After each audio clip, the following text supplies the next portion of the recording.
Esta semana ocurrieron varias cosas en el mundo y en Colombia que quiero compartirles. El presidente francés Nicolas Sarkozy bajó en su popularidad al nivel más despreciable que un mandatario francés haya podido alcanzar en los últimos años de la Quinta República. Perdió su partido, que se llama Unidad para la Mayoría Presidencial, las elecciones cantonales, las elecciones locales, y por supuesto la estrategia que está tomando su partido es acercarse al Frente Nacional. No todos, porque el primer ministro no lo acompaña en eso. Y dijéramos que plantea como telón de fondo un debate absolutamente inconveniente sobre la laicidad para generar un código de comportamiento laico en la calle, en público, en la vida social. Esto por supuesto está atacando directamente al Islam y no solamente es inconveniente, sino que ha sido rechazado por los principales representantes de las comunidades religiosas que viven y que opinan en ese país de los derechos del hombre. Esa estrategia de Sarkozy es tan torpe como la estrategia de haberse fabricado una guerra contra Libia, que con ayuda de la coalición es importante resaltar que Angela Merkel no le caminó en esa guerra, pues según él, si tumban a Gaddafi podrá salir bastante favorecido y podrá recuperar algunos punticos de popularidad que tiene, la verdad sea dicha, por el suelo. Esto ha sido un análisis muy interesante de una editorialista de un prestigioso diario norteamericano que muestra justamente cómo esta guerra estaba a la medida de Nicolás Sarkozy, bastante bajita, porque él es bastante bajito. Obviamente esto no riñe con que ataquen al cobarde coronel Gaddafi y por supuesto este país tenga una transición hacia una mejor forma de gobierno, reconociendo que la democracia, donde quiera que sea, siempre será una impostura. La impostura democrática siempre se presentará como la mejor forma de gobierno cuando todos sabemos después de Churchill que es la menos peor dentro de las peores. Y además es importante pues recordar y poner en tela de juicio la idea de guerra humanitaria, que es en el fondo bastante cristiana. Yo creo una guerra para ayudarlo a usted, para salvarlo, para sacarlo del demonio tiránico que no impide que usted ejerza sus derechos democráticos. Bueno, eso es lo que ocurre en Francia y una noticia de pie de página en ese país. El Salón del Libro francés ha presentado en edición de la Pléiade, estando vivo a sus 82 años, la obra completa de Milan Kundera, un gran autor que a mi juicio será el próximo Nobel de Literatura y que tiene todo para que la Academia Sueca lo reconozca. Alguien que tuvo que estar en el exilio durante 30 años y que su obra se conoció gracias a las traducciones que se hicieron de ella, y que su obra contiene un elemento fundamental, el humor, más que la ironía del humor, aprender a burlarse de todo lo serio, a salir del desierto de lo serio, y en lo serio están las ideologías, los idilios, todo lo kitsch que indudablemente envuelve nuestros ideales, aquello a lo que aspiramos, aquello que nos mueve y a lo cual no podemos escapar. Pues bien, la obra de Kundera es esa obra de risa y olvido que con una carcajada feroz le dice al mundo: no nos tomemos tan en serio la historia, no nos tomemos tan en serio las ideologías ni las imposturas democráticas, más bien tomémonos en serio la trivialidad de lo cotidiano, entreguémonos a lo cotidiano. Una célebre obra que valdría la pena releer, y sobre todo su último ensayo, Une rencontre, un encuentro, que habla de los temas recurrentes de Milan Kundera, bastante recomendado y recomendable en estos tiempos de masacres no solamente físicas, sino de masacres espirituales, de masacres del pensamiento y de la sensibilidad que nos rodean, que nos envuelven, que a veces nos empantanan. Y esta noche, después de Sábados Infelices, Canal Caracol estrenará un documental llamado La Ola Verde Antanas Way, que pretende dar cuenta del seguimiento que le hizo una cámara durante 9 semanas y media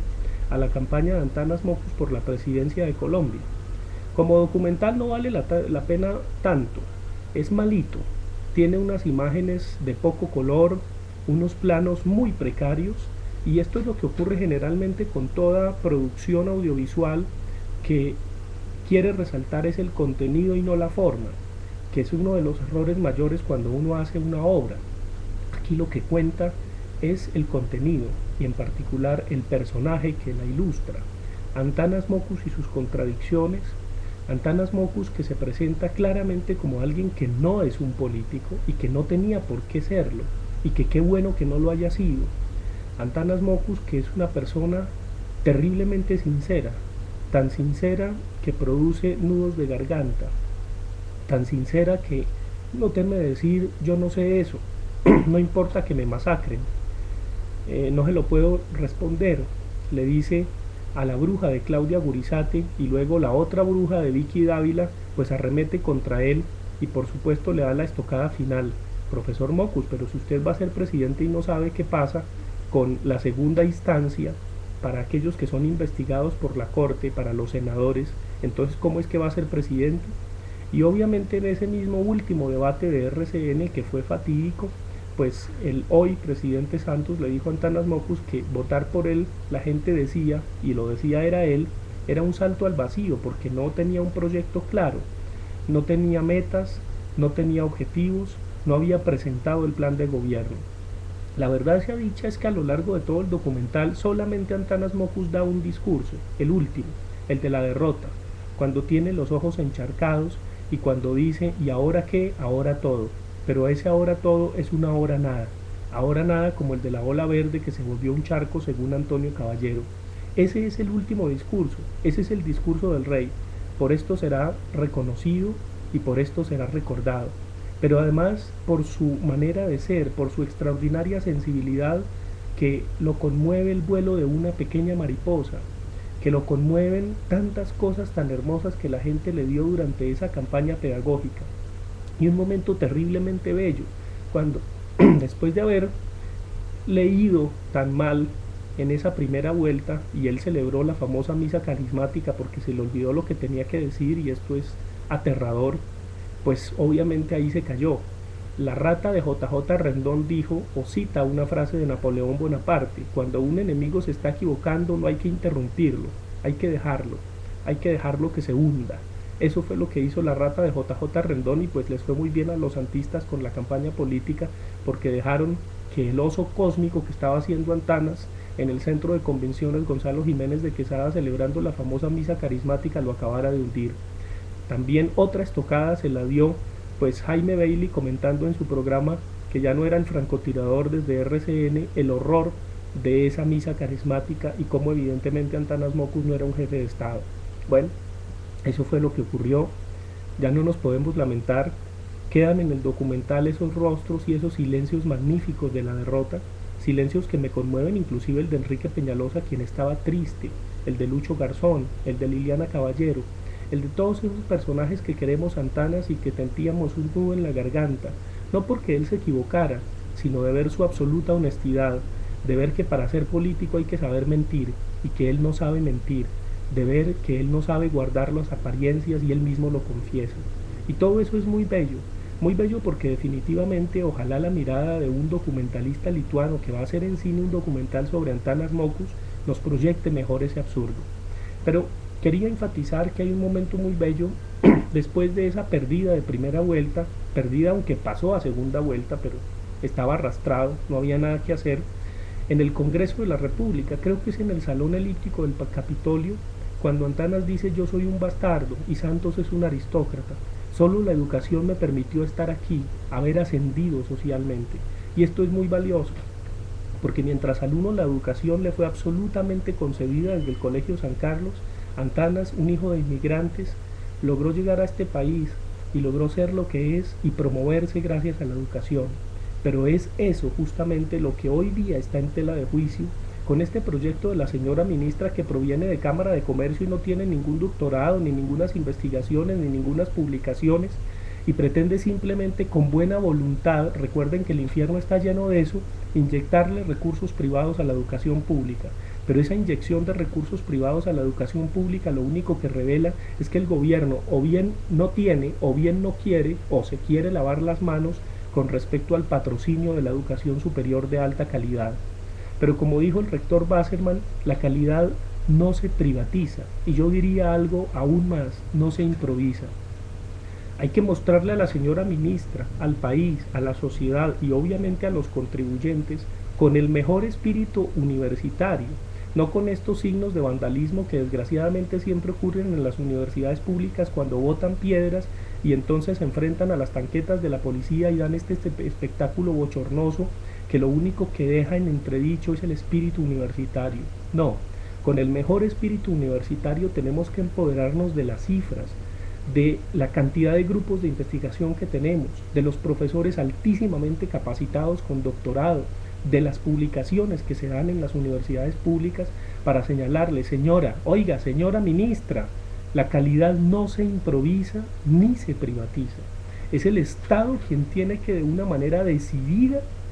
inyectar recursos para una educación superior de calidad.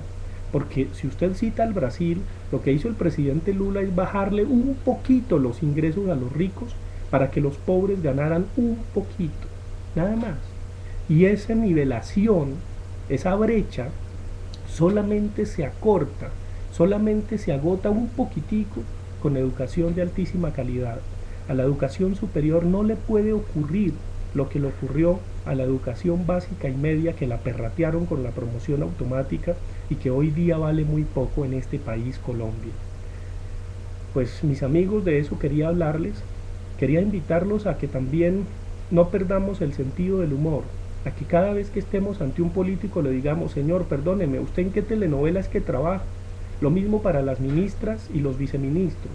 Lo mismo para a todos aquellos impostores que lo único que revelan son sus imposturas democráticas y, como dice Fernando Vallejo, cómo chupan de la teta pública. Creo que tenemos que aprender a reírnos, no importa que acaben con nosotros, siempre tendremos una sonrisa en los labios, una sonrisa que de algún modo denunciará la impostura del otro. Una sonrisa trágica, cierto, y una sonrisa absurda, pero recuerden, hay que creer y hay que imaginar a Sísifo dichoso, lo que decía Albert Camus. Pues bien, si nos condenan a arrastrar una roca y a lanzarla desde la montaña más alta por toda la eternidad, que esto sea nuestra dicha. Podemos estar dichosos porque somos conscientes de nuestro propio absurdo. Creo que es lo más bello de Antanas Mockus, de Milan Kundera, y por supuesto creo que es lo más bello de la heterotopía universitaria, pese a todo y a todas y todos los enemigos que tiene, internos y externos. No podemos permitir que los violentos se adueñen de las universidades, pero tampoco los ultraderechosos que pretenden no tanto privatizarla con ese fantasma que siempre ha existido, sino acabar con su calidad. No lo vamos a permitir, pero no lo vamos a permitir con el mejor espíritu. Eso es lo que tenemos que mostrar, y con una sonrisa en los labios. Qué bueno que por allá unos estudiantes de Barranquilla se desnudaron protestando contra su rectora, no tanto por su rectora, a quien conozco y es una antioqueña de raca mandraca, sino por el gesto de desnudarse. Aunque no se desnudaron completamente, en el fondo también son cobardes los barranquilleros, se pusieron hojitas de parra, tienen que salir esa en bola. Yo me imaginaría millones, miles de universitarios sentados en las calles en bola, trancando el tráfico de la 26, tomando apuntes, como si estuvieran en una clase nudista.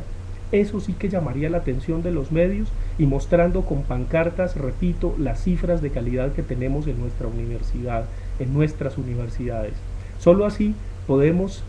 reírnos de una señora que solamente es una pobre comerciante y que como comerciante quiere que la educación sea regida por esas lógicas del mercado. Pobre de ella, pero al fin y al cabo nadie puede dar de lo que no tiene. Bueno, mis amigos, no voy a terminar diciendo, Dios mío, en tus manos colocamos este Nobel que ya pasó y la paz que no llega, como decía García Herreros, sino simplemente pues invitarlos a que vean La Ola Verde esta noche, a que se rían de lo tragicómico y a que sientan el nudo del absurdo en la garganta, el nudo del absurdo de ser colombiano y de creer que hay algo distinto que se puede crear desde aquí, desde este desbarrancadero que parece no tener fondo. Nos vemos dentro de 8 días en otra entrega del Tramoyero.